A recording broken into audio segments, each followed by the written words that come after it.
Alright, one last video for the Scud-Planet map-making project. This time, I'm showing a selection of monthly and seasonal sequences playing out on the surface of the globe as it rotates in Blender.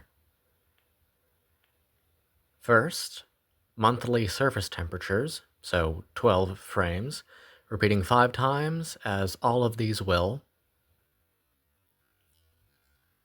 Then solstice and equinox air pressure, 4 frames per repeat. Then color-coded wind directions for the same seasonal 4-frame sequence as the previous.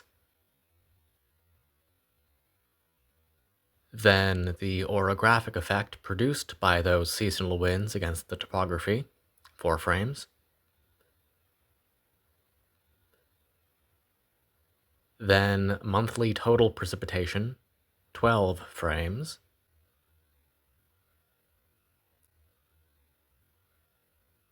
Then monthly snow and ice cover, 12 frames repeating 5 times as well.